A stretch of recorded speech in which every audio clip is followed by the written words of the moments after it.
Okay, welcome back everyone to the second half of today's RoboCup at Home Education Online Challenge 2020 online classroom for open platform. And today we are discussing about this service robot development.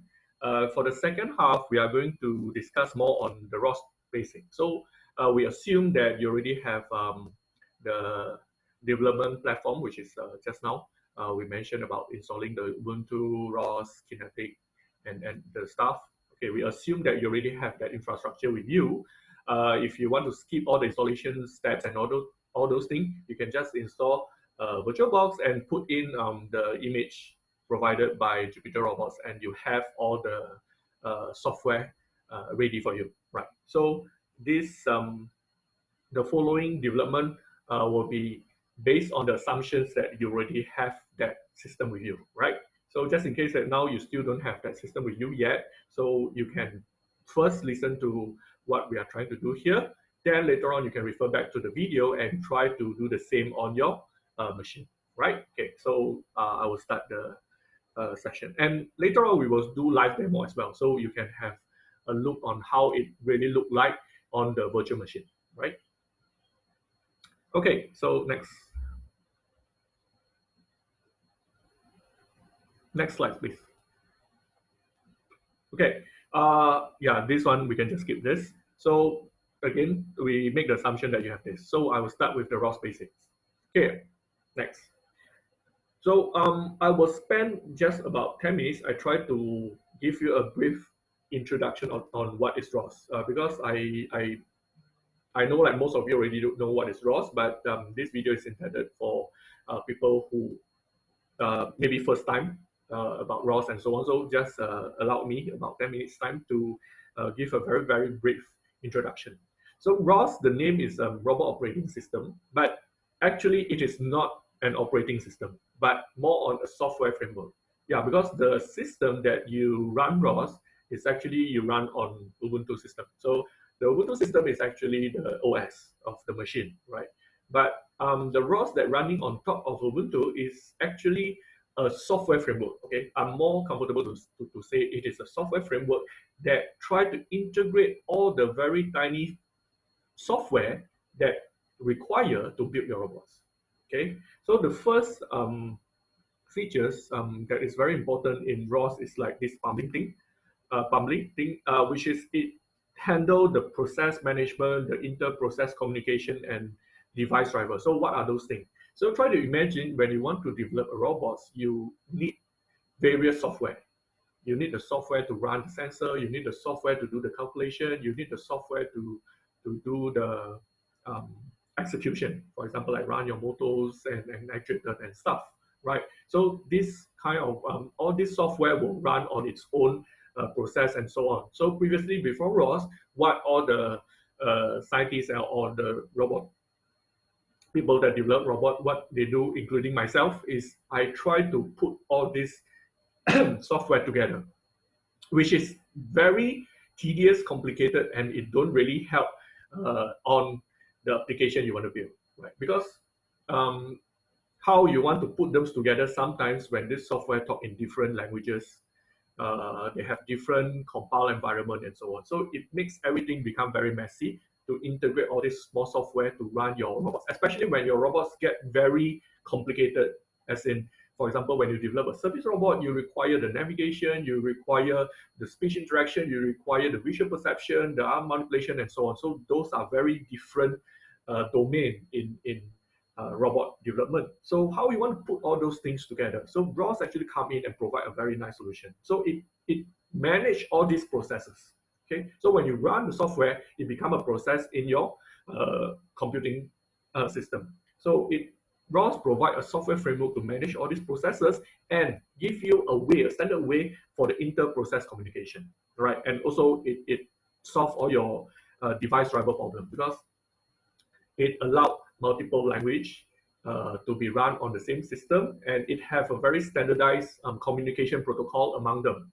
So I will talk more about this thing in the coming slide, right? Then the next thing that make ROS very useful for us is like it provide a lot of ready-made tools. For example, the simulator.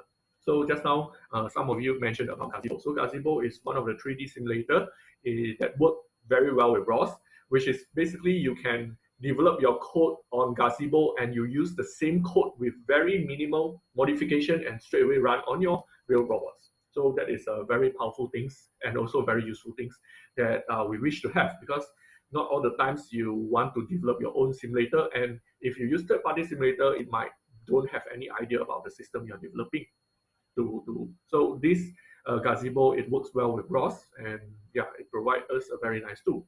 And other than that, we have which is I use frequently, which is the visualization. The RVis is the GUI or the visualization tools for you to see all your data, especially. Okay, because nowadays when we deal with today's sensor, the sensor data can be very huge. Okay, for example, like we deal with 3D RGBD sensor. So you have a amount of like a point cloud of data. But in order to visualize all these numbers, it is very hard if you just read the numbers, because you got RGB, you got X, Y, Z, and you got all the frame and all those things put together. So how you want to view this thing, you need a visualization tools. So ROS provide a very nice tool for this, right? And so on. And other things, for example, like GUI interface, data logging, and so on. So these are all the tools that will speed up and very useful for your robot development.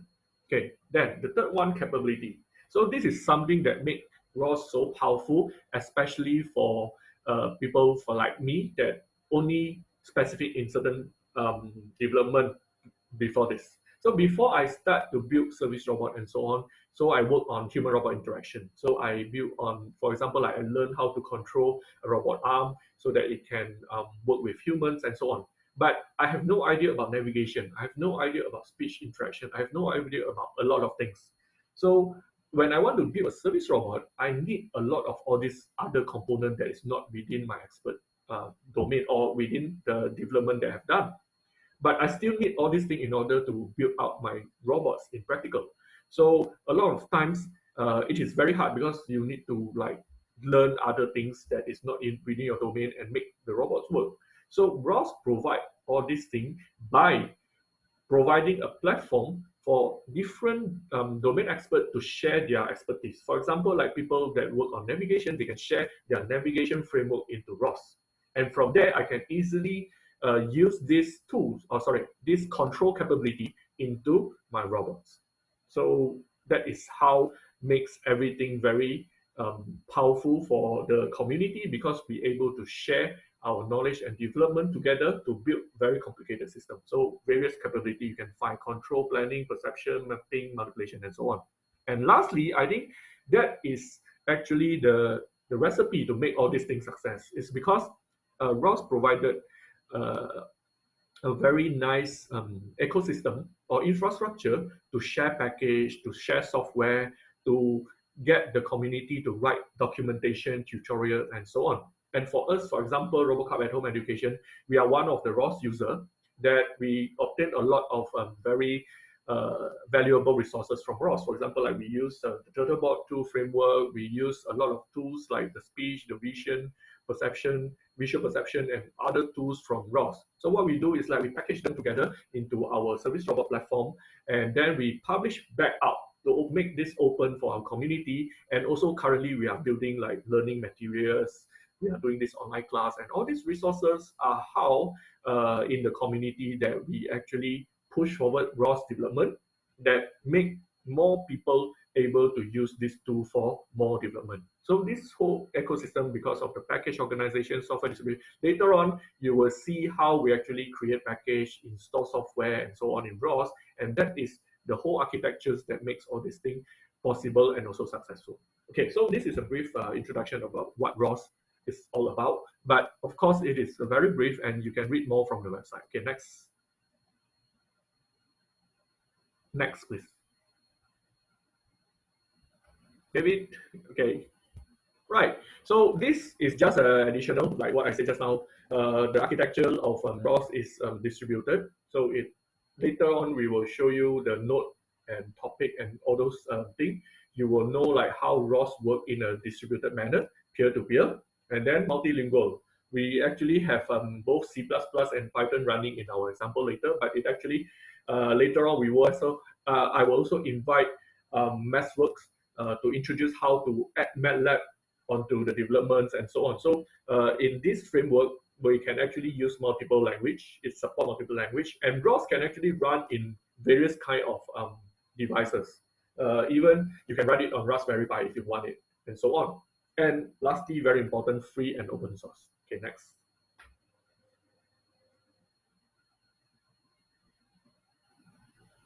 Okay, so in the next half an hour, I'm going to demonstrate you the very fundamental concept of ROS and also how to start building your first ROS package and also your first ROS application. Okay, so ROS, the most fundamental three this concept that you need to know as a start is what is the ROS master, nodes, and topic. Right. So ROS come with something that you can treat as the background that foresee and control and manage everything. So that is the ROS master. And in order to run the ROS master, you just need to put up your terminal and do the ROS call. So this is the command in the command line interface in Ubuntu to actually execute ROS master. Next. Okay, so under this ROS master, we actually divide or we actually develop our software for our robots in a very distributed manner. And over here, we call it node. So for example, we have node 1 and node 2 over here. So a node is a single purpose executable program. Okay, and it is individually compiled, execute, and managed. So which means it is complete by itself and is independent. So we have a very simple software or programs that run as a node 1, and also we have another one as a node 2, and they are totally independent. But when they interact together, it becomes your ROS application. Okay, so how? So in order to run, so I just introduce you some of this ROS command that later on you can use it. So for example, like to run a node, you can use the ROS run, and then you need to followed by the package name. Okay, so the organization of the ROS development software is organized in terms of you are going to write a lot of nodes, and all these nodes are going to arrange in terms of package. So package is like a function. For example, we have a package in terms of like speech interaction, we have a package for navigation, we have the package of something, something. So under this package, you have several functions. For example, in speech interaction, you have the node for speech synthesis, you have the node for speech recognitions, and so on. So this is how they arrange. So you need to follow this convention to execute your node. Then we have the ROS node list that lists down all the nodes on the background, and also you can see using the info tag to check the properties of certain nodes. Next. Okay, then topic. Topic is a very important concept about how the node going to communicate with each other. So over here, let's imagine when you want to pass messages from node 1 to node 2, you require some ways or protocol to pass. And the protocol or the way how ROS do this is by introduce a concept called topic. So topic is a communication channel to make messages from node 1 to node 2, but it is actually in two parts.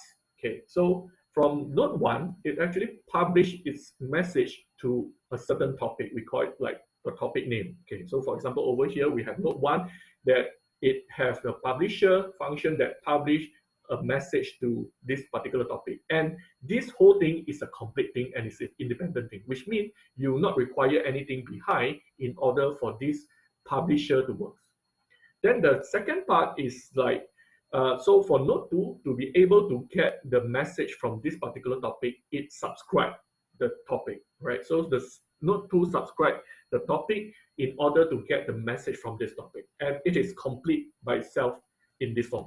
So which means the publisher and subscriber, they don't require each other in order to establish the publish and subscribe of the messages. Okay, why it do it in this way is because of the flexibility, right? Later on, you will see how this thing work.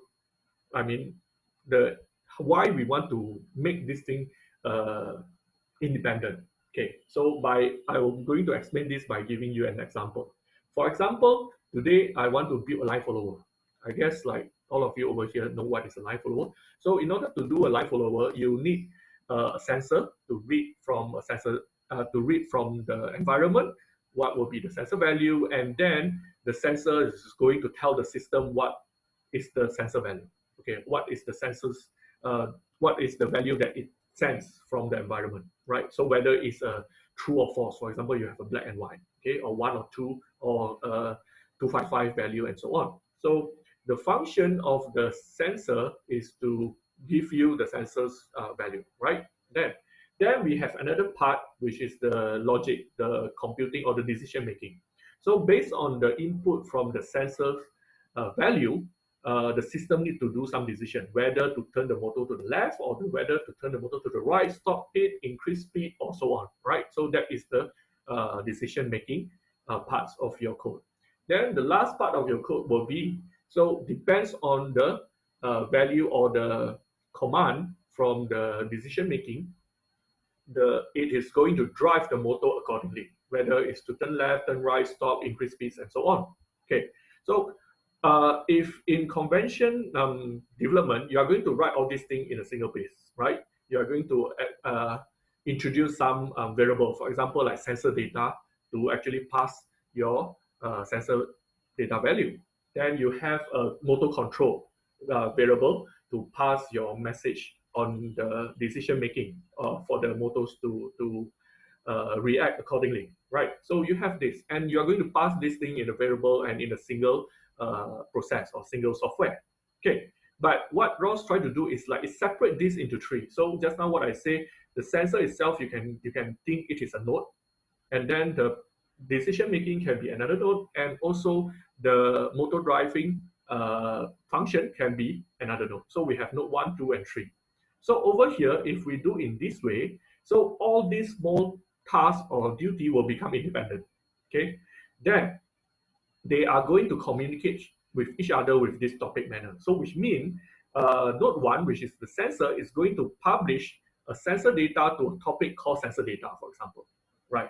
Then the computing unit is going to subscribe to this sensor data topic, and then for the how to say, for computing, for the decision making, the logic, and so on, then you're going to publish out another message into a topic called, for example, motor control. Then again, node 3, which is the motor control, node is going to subscribe the topic called motor control in order to get the message from node 2. So this is how it works in ROS. And now I'm going to show you how this architecture is more convenient than the first one. It's because like when you not require a receiver in order for you to publish, you can actually switch and change anytime. So for example, I have sensor number 1. Now I want to use another sensor. I don't need to change all the code. I can just easily replace another sensor with its own code and publish to this topic called sensor data. And the rest of the system is still the same, right? So for example, you want to change the algorithm. So the way how you get the data and the way how you drive the motor, they are separate issues. So with this, you can easily change the motor, you can easily change the sensor, you can easily change the algorithm, you can even add, for example, you want to add like 2, 3 sensors, 2, 3 motors, and so on, and without affecting the rest of your system. So that is the advantages of writing this whole thing in a distributed method like ROS introduced in this with the protocol. And another thing is like it have a very standardized way to do the topic, which means it try to package and standardize all the protocol so that you no need to worry about what kind of much about what kind of data structure, how to receive, and so on. You can just do publish and subscribe, and everything you get all the data, right? So that is how previously we need to write a lot of communication interface in order for us to put all the software together. For example, like the driver of the motor, the driver of the sensors, in order to interface with your software that runs on different programming language and so on. But ROS make all these things become like a topic, and you pass the message around and become very simple. So that is how this concept, and I spent like 5 minutes to talk about this, is because this is a very fundamental and very most important concept for you to get started. Right. So over here, we have the ROS topic. That ROS topic list is a very popular command that I always use, is to list down all the possible topic currently running in background or in your system. Then you can use the echo to print out the messages within the topic, and also to use the info tag to check the information about the topic, particularly who is or who are the publisher and who is or who are the subscriber. Okay, so you can have multiple publisher, multiple subscriber in a single node, and yeah, it works in that way. Right. Okay, next.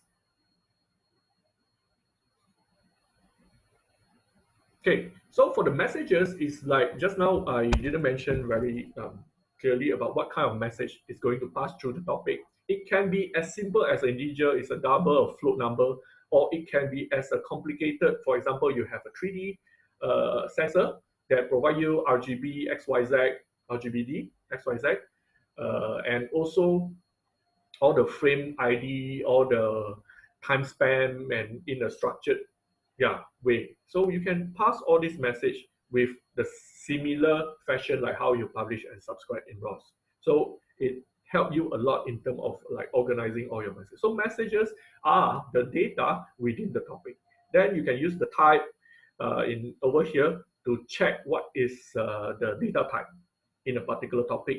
And the next one, the publish, PUB, ROS topic publish, this is a very useful thing, because in order to publish a message or data into a topic, you are not required always to publish from a node. Okay, you can even publish a test data or sample data from the terminal by using this command pub, and then you need to specify the types and argument. Okay, next. So next is to show you the example. Okay, so as I said, you can start with from a very simple XYZ float number, then to a very complicated things like you have all the timestamp and all those things you put in like a structure and so on. So no matter how complicated or how simple, you are still using the same publish subscribe for your topic. Okay, next. Right, so let's get some demonstration. Right, so yes, David, can you like run your machine? Okay, so after this, we are going to demonstrate to you how to do all these things in the actual system. Okay, and particularly, we are going to show you how we run two nodes. One is a talker, one is a receiver, which is to represent the publisher and subscriber node, the node 1 and node 2 that I just explained just now. And by the end of this class also, we will show you exactly how you write the code, how you create the package, and so on. So please follow us. So first, we demonstrate how it looks like. Okay, so we do the ROS call, which is you run the demo. But of course, this ROS call is required for all the operation. But when you use ROS launch, later on we have another command that you do ROS launch. You no need to run this ROS call at first, but it is actually being executed at the same time when you run ROS launch. Okay, right. So if you don't see any red color messages in your terminal, it's good. So we go to the next step. Okay, so first we run the first node. Okay, so to run the first node that we want is we are using the ROS CPP tutorial, which is a pre-built package in ROS for you to learn. So we do ROS run and then ROS CPP tutorial. This is the package name. Then within this package, we have a node called talker. So when we run this talker, you can see that it starts to print out hello world and then 0, 1, 2, 3, 4, 5, and so on. And it keep on sending new data out. It keep on publishing with a specific time interval, right? So that is what you need. So the next slide. Next slide.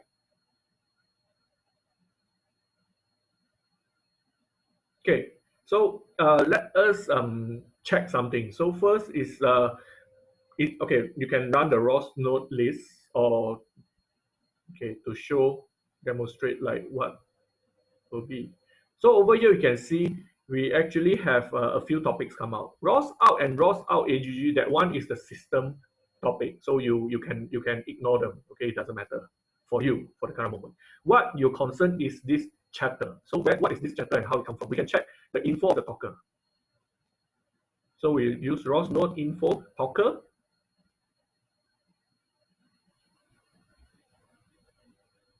Okay. So, oops, sorry. You need a slash. Yeah. Hmm? ROS node, ROS node. It is a node. Talker is a node. Yep. Okay. So over here you can see like it say the publication is chatter, right? Can you see this? So which means the talker actually published the chatter topic. Of course, you can use the ROS topic info chatter and it will tell you the same thing. Who is the publisher of this chatter topic? Okay, right? So that you can check the relationship between node and topic from by using this command. Okay, next. Right. Then over here, of course, you can use ROS topic type to see what is the data type. You can echo to print out like, yeah, you can print out the same message. But over here, a useful one is this hertz. ROS topic HZ is the frequency of, then you can check the chatter, which is your topic. Okay, why this is important is because like you might have certain interval, for example, your sampling rate. Okay, you want your sensor data to be on certain sampling rate. So you can actually use this thing to check what is the sampling rate of your data from the sensors and so on, so that you can have the equivalent processing speed in order to catch up with the sensor data. Okay, so over here you can see like it's average about 10 hertz. Okay, that's good. Right, next.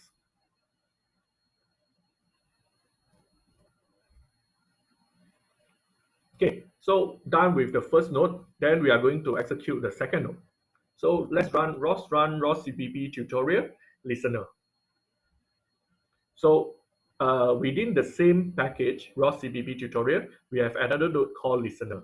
And this listener is going to subscribe this chatter topic in order to publish out what it hear from the topic. So you can see like it say, I hear hello world something something, which is tally with the messages published by the talker, right? Okay, good. So next, go to the next screen. Sorry, next slide.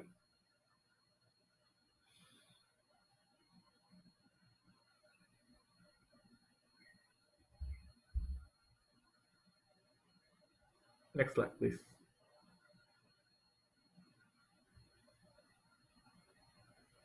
Okay, so now let's us check the ROS topic info chatter.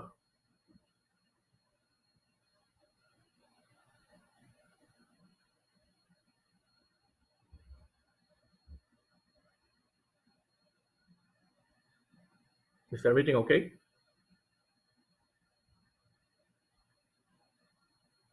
Okay, yeah. So we check the ROS topic info chatter. We see what happened to the chatter. ROS topic info chatter. Okay, so from here you can see like just now we only have the publisher, but now after we run the listener, we also have the information about who subscribed to this topic. So which is it written here, the listener. So it established the full communication between node 1 and node 2. Right, next slide.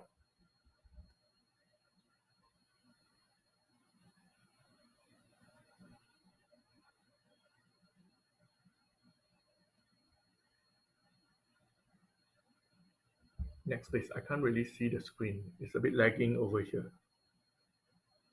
Okay, so just in case, to demonstrate that I can actually publish from terminal instead of the node. So now I stop the talker, right? The first node, I stop it. I stop it by Control C. Okay, so I stop the first node, which is the talker, and you can see the same time the listener also stop publishing something because it don't acquire any data anymore, any messages anymore, right? So it stops. So on the same time, I try to feed in manually a new message from a terminal into this topic. By ROS topic PUB publish chatter, then we have the standard message string, which is the type of the message. And in the data, you can insert your own. You can write anything like, yeah, David, maybe you can write like Jupyter robots or anything, or RoboCup, yes. So it put in the RoboCup things, and you can see the listener actually listen to this message and publish out as I heard RoboCup. So that is how you can actually publish from a node or from a different node or from even a terminal. Okay, so we have completed demonstrate the example. So can we go to the next slide?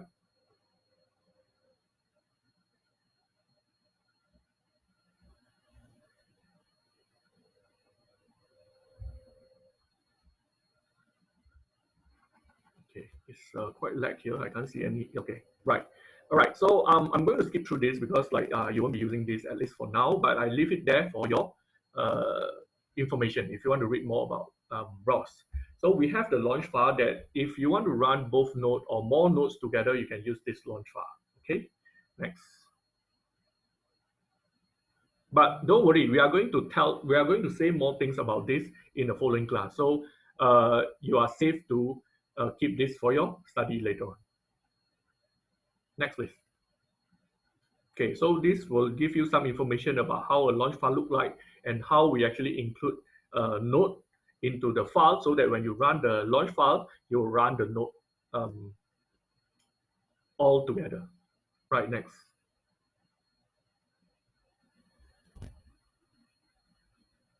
Okay, and also in order to launch the certain file, you might need some argument, so you can add in, right?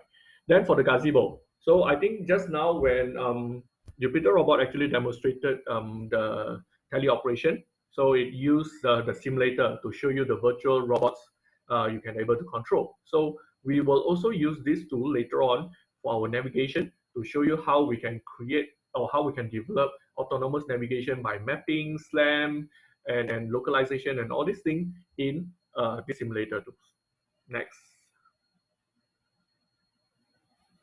Okay, so I need to cut now all the introduction, but let me list down all the other important concept in ROS that you might come across later on that you want to like read more about it. So I list now, for example, over here, the ROS package structure, C++ library, the RVs visualization, TF, and also the URDF, SDF. These are all the definition in order to define your robot model and so on.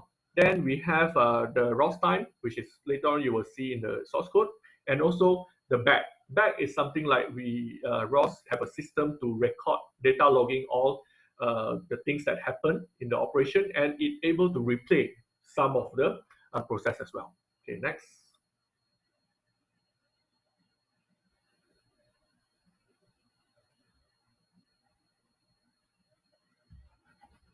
I'm quite lagging here. I can't really see the update.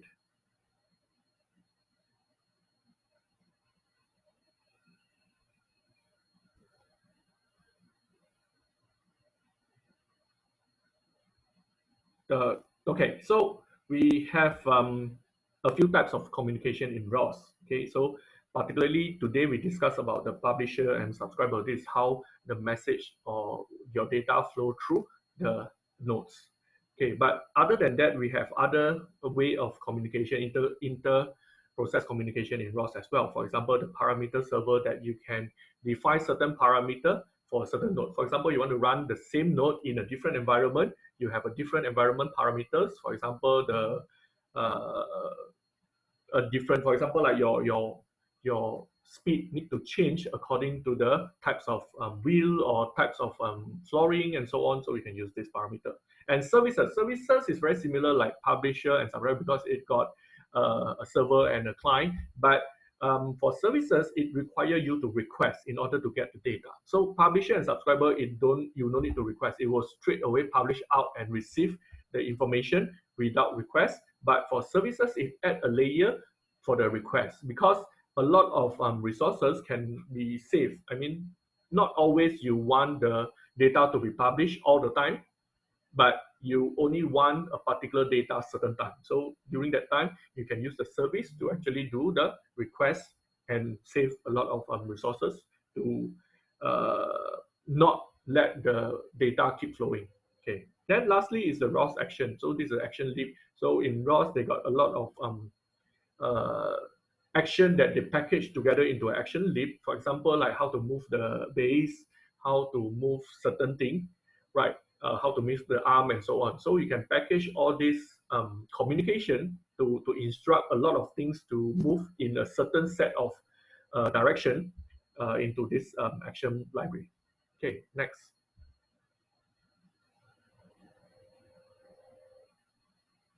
Okay, so publisher subscriber. So this is the last important part of this class. So the following, we are going to demonstrate to you how to write a simple ROS application and create the talker and listener that you just see the demonstration. Okay, you just saw the demonstration. So how to create that? So the first thing is if you are using the Jupyter Robots environment, you already have your workspace configured nicely for you. So your workspace is over here is the catkin underscore ws. So this is your workspace. You need to remember this, okay, because it's already configured. So in order to start, you need to go into catkin w space and also go into the source src folder, and you are going to start all your packages, your software from this folder. Okay, and another things that require is like you need to know how to build, okay, to build the workspace. And in order to build the workspace, you need to go to the root of the catkin ws, okay, in from the terminal. So you cd, you go to the catkin ws, okay, you go to the root. So you need to be at the root of your workspace, not in the source, but one step up. Yes. Okay. So this is the root. Then from here, you type catkin underscore make in order to build your workspace. So this build is similar like you want to compile. Okay.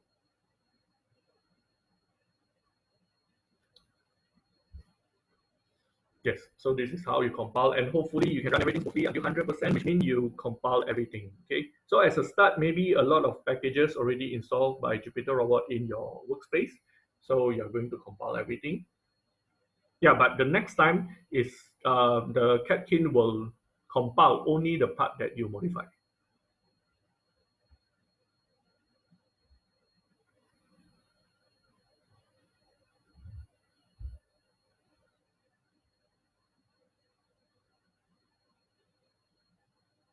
All right, okay. So now let's go to develop our package. So you can refer to the ROS wiki, but the simple one you can just refer to this few steps. So first is you enter the source, the catkin ws source folder. Okay, so this is the website. So it's on the, you go to the tutorial on the third one. Okay, so the third beginner level, on the third, you can create a ROS package. So you can read more detail from the wiki. Okay, so over here, I just show you the important steps.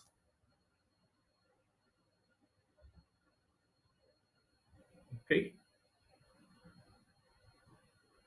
right. So you can read the details if you want. Okay, but what we need is the command to create a package. So first, you go to your source folder.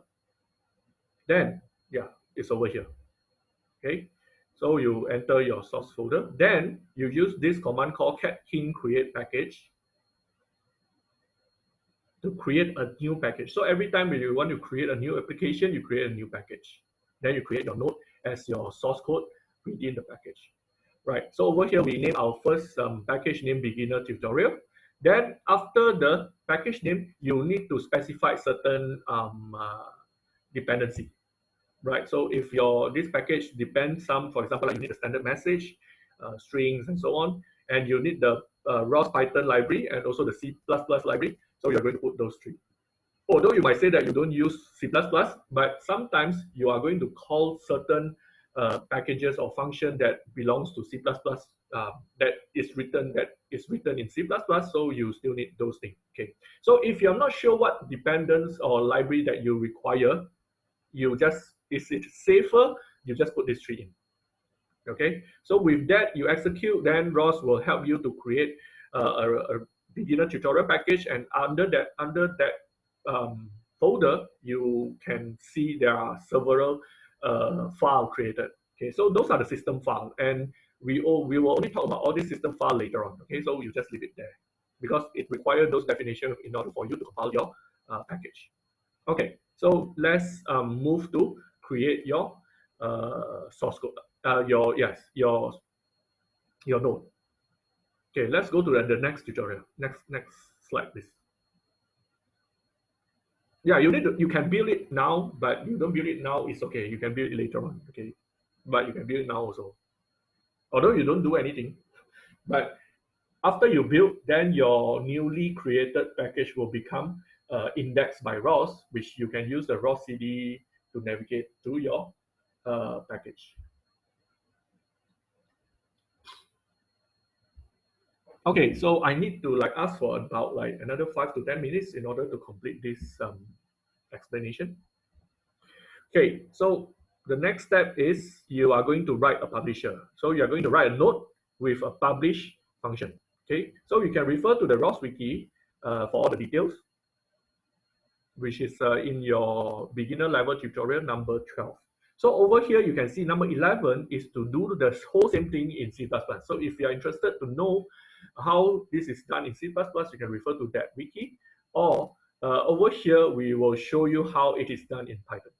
Okay, so we will head to the number 12.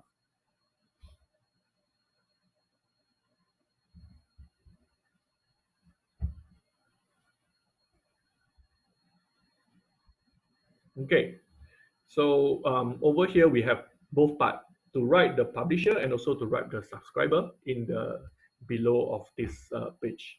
So first is you enter your package by ROS CD. So ROS, they have a CD function. CD is the function for you to enter certain particular folder.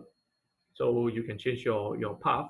So you ROS CD beginners tutorial. So you will enter the tutorial, the package that you just created. Then under that, please ls.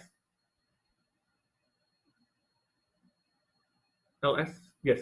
So after you created your package, you can see there are actually some folders and file generated. Okay, so you don't need to worry much about that. You will come to those things once you are comfortable with the whole system. So now what we need to do is we want to write our node, our source code, right?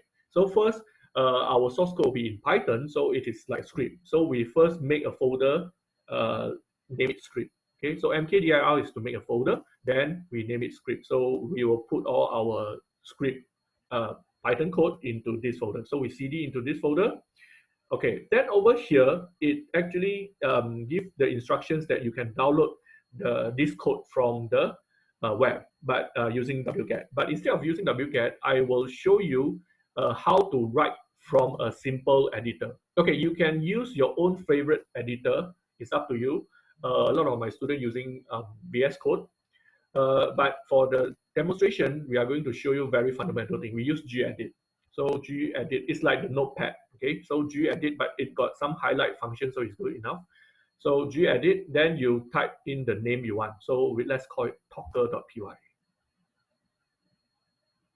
Okay, so you have a pop-up, which is like a notepad for you. So what you need to do is you are going to copy this source code into this editor, right? But first you want to, remove the line number, and then you copy the whole thing. Okay, then you just paste into it. Okay, and then you can save it. But before you close it, just a reminder that you need to be very careful on the spacing. All right, Python is very sensitive on the indentation, the spacing in front, and this spacing actually define the layer, okay, of the Python code. So please be careful and make sure that this one tally with the original code. Right, save. Okay, and close it. You can close it. Right. Okay, but before you want to execute it, let's check something. ls-al. Okay, so you can see the talker is actually in white color, and there are no X in the property. The first, if you refer to the left hand side. Okay, it's only R and W. So what is this R and W means? This file can be written, read and write. So can be read and written, but not X. X is executed, can be executed, right? So we need to make this file able to be executed in order for us to do the launching later on. Okay, so in order to do that, we use the C mode. C mode is to change to modify the properties of the file, and then we plus the X, which is we enable it to be executed. Then we type the name. Then now you check again the ls, and you can see the file name become green, and then we have the X in front. So which means it is now able to be executed, right? So now you are ready for this. So let's try to run this code. Okay, so first we need to run our ROS call. First, we need the call. Then we will do the same thing like how we have done previously for the C++ tutorial. So we'll do like ROS run, and then now instead of C++ tutorial, we are using our own package, beginner tutorial, and we run the Docker. And you can see we obtain the same thing like how we obtain, or how demonstrate how it is demonstrated just now, right? Okay, so now let's look back the source code, and let me explain a few important key point in the source code. So if you open up the source code, you can see just a few lines. Okay, just a few lines. So what you need to do is the blue one. Okay, the first line you just need to copy. Okay, then you do some import. Okay, so this is to define your dependency, your libraries, and so on. So you import the ROS py, you get the standard message so that you have the strings and so on. Okay, so the definition you just copy. Then you go to the bottom, which is your main loop. Your main loop just run the Docker function. Okay, it don't do other things. It just run the Docker function. So what is inside the Docker function? Okay, there are a few things you need to be careful. First is like it define a publisher. Okay, so it put a handle pub, then it define the publisher using the ROS py library. So inside there, how you define a publisher. So if you want to write a publisher in a node, this is how you start with it. So you write the ROS py publisher, and then you define certain argument inside there. The first argument is the topic you want to publish. Okay, so you create the chapter topic. All right. Then the second one is you define the data type. So what kind of message you are going to put in. Then the third one is the queue size equals to 10. Okay, this queue size equals to 10 is like how much messages they are going to keep in the buffer for a certain topic. So for example, you have a 10. So which means every time when you subscribe to this topic, you will get all the 10 data.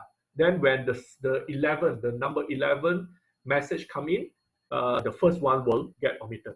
So that is how you keep 10 in the buffer. But it doesn't matter actually. If your sensor is fast enough, then it's okay. But sometimes you need a few sets of data before you can do something. So you might need this buffer to be there, right? So this is how you define your publisher.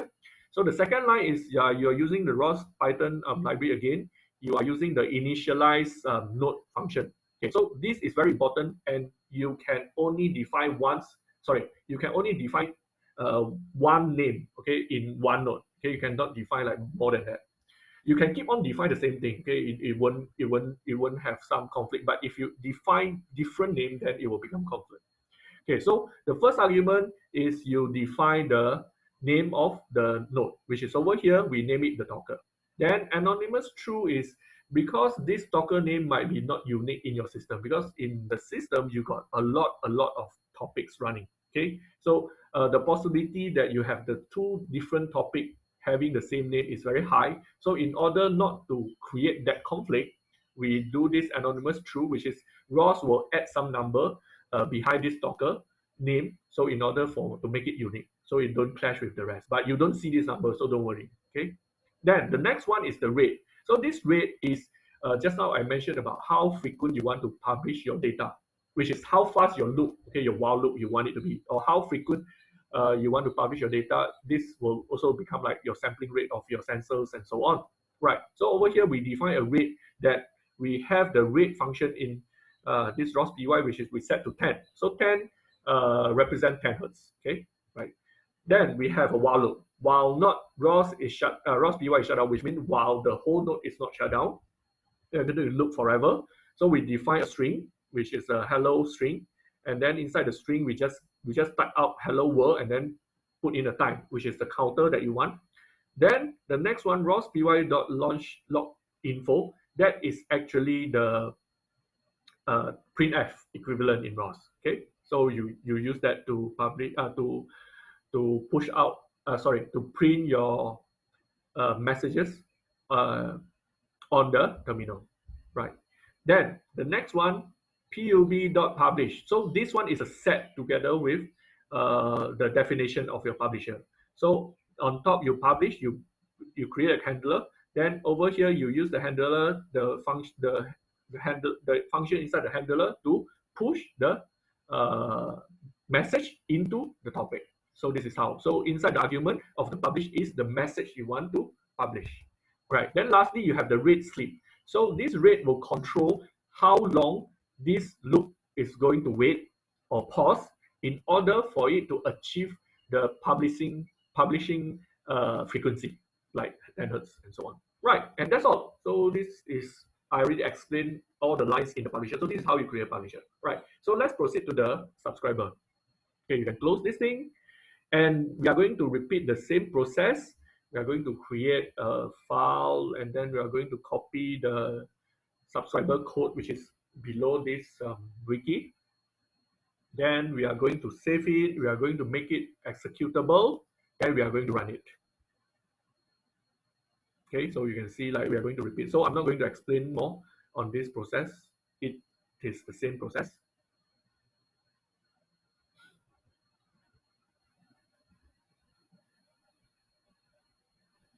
Okay, right. So yeah. Okay, so let's run this. Let's run this example.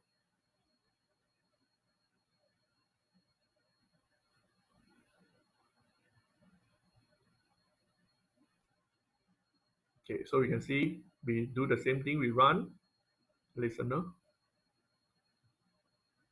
Yes, so you get the same, exactly the same like how the demo before this. So it actually get the message from the talker, the listener, the talker. Right, so that completes the whole thing. Okay, so let's have a look at the source code. Now you can stop it in order to like save some resources. Okay, so you can see the line in subscriber is even less. Okay, right. So you start with define the dependency, ROS py, and then the string, the sender message. Then after that, in your main, this is even simpler. You just have a listener, right? The main down there. Okay, the main down there, you just have a listener. But this time you have two functions. Okay, so the first is the main function, which is a listener. So it starts with initialize the node as a listener, and then you put anonymous equals true. So this one you already know. Then the second thing is it define the subscriber, and you can see when you define the subscriber, you don't have the handle anymore because you're not going to actively subscribe, because once you define the subscriber, it already starts subscribe and get the data. Then in the argument, the first one is the chatter. So you want to subscribe from which topic, you need to define here. Then what is the data type, is the string. And the last one is something interesting. So the last one is the callback. Callback is a function that you are going to push your messages or data that you obtain from the topic. So you are going to get the message and push it to this callback function. So you need to create another function called callback, which is the same. You can change the name, doesn't matter. And then when you do this callback, you need to put in a variable into your callback in order to receive the messages. So over here we call it data. You can call it message, you can call it other things. It's okay, it's just a variable. Then within the callback, you can do some processing if you want. But over here, the processing is very simple. What we do is we just publish, print out the message on the terminal. As in, you can see like we use the log info, and then the first caller ID doesn't matter. It's actually where is the terminal that get the data. Okay, so it doesn't matter that. I can ignore that also. You can remove that also. It doesn't matter, right? Then it print out I heard, and then it print out the value from the data. And over here we use data is because the data itself might not just only contain the string, but it contain other meta information. It have the timestamp and frame and other things. So in order for you to print out the string, you need to dot data, right? Okay, that's all for the subscriber. So I already explained all how you want to create a publisher and subscriber. Okay, so now let's head to the assignment today. Okay, so I need to give you the assignment for you to practice in order for you to get ready for the next class. Okay, so this is the exercise for the publisher, subscriber, and the exercise, the assignment for today is you are going to repeat the same thing like what we have done. Okay, but you need some modification just to test if you understand the whole process. So the things that you need to do is like in every second. So I want you to publish your message in the frequency of 1 second. Okay, in frequency of 1 second. So in every second, you're going to publish one message out, right? And then in your publisher, you are going to print out not hello world, but your name. Okay, username, your name. And with the counter is the same. So you're going to change your name. You're going to publish your topic. You can name the topic, the note differently. You can name different names, it doesn't matter. Okay. And then the subscriber, the same thing, do the same thing. Subscribe to this topic, get the information and print out on the terminal. Okay, so this is the assignment. So basically, it's just exercise for you to get familiar with this publisher subscriber. And this is very important for you to get ready for next class. Right. Then additional things, if you want to learn more, you can learn how to use GitHub. So go to the GitHub website, create a new or your own account, and then you start learn how to create a repository, how to update the upload the source code, and so on. So what you need to do is you can upload your this newly created package, the beginner tutorial onto it, and also you can put in some snapshot, the screenshot to show you have run and you have everything run smoothly, nicely. For example, like you have your username, or okay, just in case you are concerned about privacy, you can put other names and so on. Okay, you don't need to put any information that is sensitive there, right? Then if you put out on GitHub also, it's easier for us to discuss. Okay, but the assignment is optional for you. I'm not going to grade your assignment. You don't need to submit to me, but this is for your exercise, right? And for the teachers, you can use this for your class as well, right? Okay, so with that, I'm about 15 minutes ahead from our ending time, but it's good and everything already explained. And thanks for the support and collaboration from Jupyter Robots to run all this session. Okay, so I'm going to stop the session. I'm going to stop the recording. And if you have anything you want to ask or anything you want to communicate with us, you can still type on the group chat until we end this session, or you can head to our Facebook group. You can post, okay, you can communicate there. You can find us there as well, right? Okay, so just in case like you forgot where to download the thing, you don't know where you want the resources, you want the video and all those things, you can contact us there, right? You have any question about the assignment or any technical things, yes, we can communicate over there, right? So with that, I will thanks everyone, thanks Jupyter Robots, and I'm going to close the session. Thank you, everyone. So see you next week, same day and same time, and please invite your colleagues and friends to join us as well. Okay, so with that, thanks a lot and goodbye.